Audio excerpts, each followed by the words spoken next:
Kõik need raisatud tunnid arvuti ees, vaadates telesarju, mängides mänge või surfates ebateadlikult Facebookis või uurides iga 10 minuti järel, kas keegi on postkasti kirja saatnud.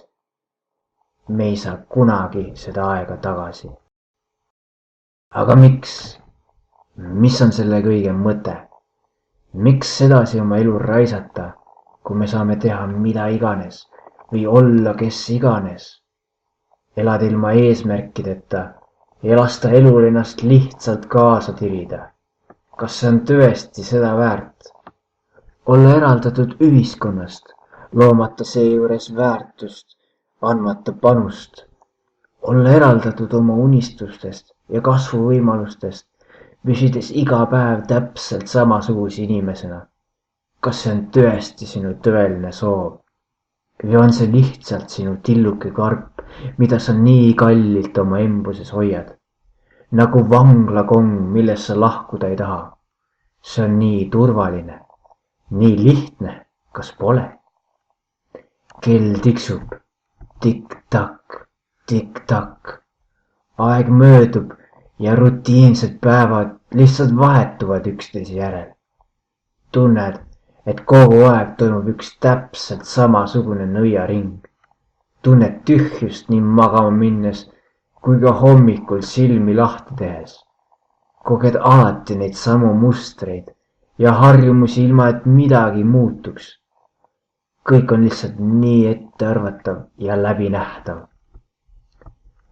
Mõnikord säravad seinte pragude vahelt välja valguskiired, kuid see on kõigest ajutine efekt. Või sa lihtsalt ei vaatagi nende poole.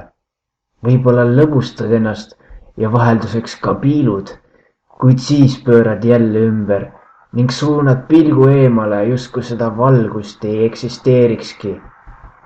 Nagu siin oleks mitte mingisugust eesmärki, mitte mingisugust vastutust. Oled totaalselt maailmast eraldatud ja naudid raiskamist oma väikse mulli sees. Sinu mõistus ütleb sulle, et see on täiesti okei ja ratsionaalne.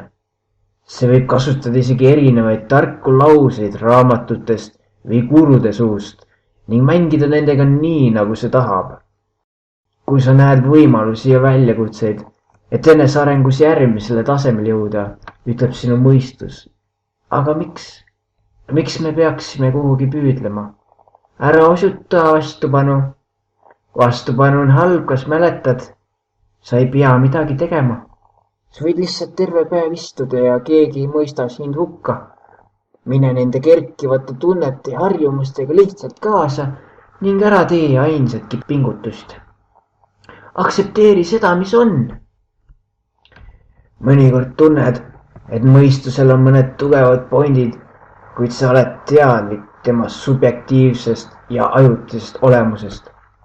Sa oled teadlik, et näiteks paar päeva tagasi tundsid sa ennast hoopis teisiti. Et tühjus, mida sa praegusel momendil tunned, on sinu enda loodud, sest seda, mida annad, saad sa ka vastu. Kui lõpetad elamise, siis on ilmselge, et need rasked tunded saavad sind ükskord kätte. Alguses võid sa tunda ennast hästi või arvata, et oluliste asjade edasilükkamine on kõigest ajutine ja õigustatud, kuid järk-järgult võtab see tühjus sind üle. Tasapisi sa kaotad ennast, sest see on aeglane, kuid siiski tappev mürk. Sa sured aeglaselt ja ainult sellepärast, et sa lased sil juhtuda.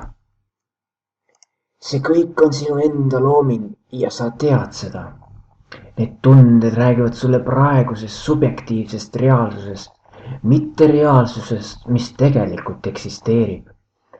Ära samastu nende tunnetega ega arva, et need kestavad igavesti. Need ei kesta igavesti. Need kestavad hoopis nii kaua, kuni sa julged astuda sammu järgmisele teele.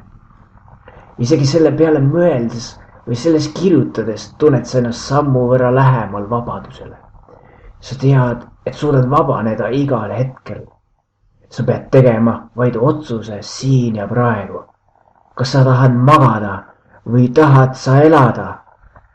Kas tahad tarbida või tahad hoopis luua? Kas tahad viibida turvalises kongis või tahad sa olla pigem vaba ja piiritu? Ma usun, et sa tead vastuseid oma südames. Sa tahad olla vaba. Sa võid alguses küll selle suhtes mingisugust vastupanu tunda, kuid kui sa kas või korraks nendest tühjadest tunnetest lahti laseksid, saaksid sa aru, et see on tõsi. Sinu hing kisab vabaduse järele. Sa tahad ennast vabastada ja väljend ennast vägeva ja kauni olevusena, nagu sa tõeliselt oled. Lase lahti. Sinus on kiusatusi oma tillukesse karpi jääda, kuid sa oled sellest tugevam. Tundub piinarikkas ja valus lasta lahti sellest mugavast ja turvalisest vangikongist, kuid sa oled midagi enamat kui need tunded. Sa oled teadlikkus nende tunnete taga. Need tunded ei saa sind kontrollida. Ainult sina ise saad lasta neil ennast kontrollida. Need pähe kerkivad mõtted, mis meenutuvad sulle neid imelisi vanglavaateid, on kõigest mõtted. Need on mustrid sinu ajus. Kui need mõtted räägiksid tõepoolest tõtt, ei oleks sa praegu isegi siin. Sa tulid siia, sest sa olid kannatamas seda lämmumist, mida need mõtted ja pinnapealsed ihad sinust tekitasid. Sa ei tundnud ennast õnnelikuna. Kõik, mida sa iial tundsid, olid vaid ajutised leevendused, mis pimestasid ning aitasid sind reaalsusest põgeneda. Aga oi, kuidas need mõtted üritavad sind veenda, et teha sinust taaskord oma lemmikloom. Ja on väga kerge nende kätest kinni haarata ning taas sellele lõputule illusioonide seiklusel asuda.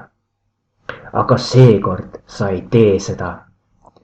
Nüüd hakkad sa pilti kokku panema ja mõistma. Sa näed läbi nende valedest. Ja vabanemine on kõigest ühe valiku küsimus. Selle ühe julge sammu kaugusel. Selle ühe hüppe, mis tõmbab sind vanglast välja ning viib su imede maale, sügavasse jäneseurgu. Ja sa hakkad nendest ahelatest lõppude lõpuks lahti laskma. Viimasel meeleheitlikul momendil karjub ego sulle näkku. Kes sa oled ilma minuta? Ja sa poetad mõned pisarad ja vastad. Ma ei tea. Sa oled nüüd ahelatest vaba, aga sa ei tea enam, mida teha. Sa ei tea isegi seda, kes sa oled. Ja see ongi sinu vabaduse algus. Sinu esimene taipamine tõelise ja lõputu hingena. Kõik, mida vajad, tuleb sinu poole nüüd ise.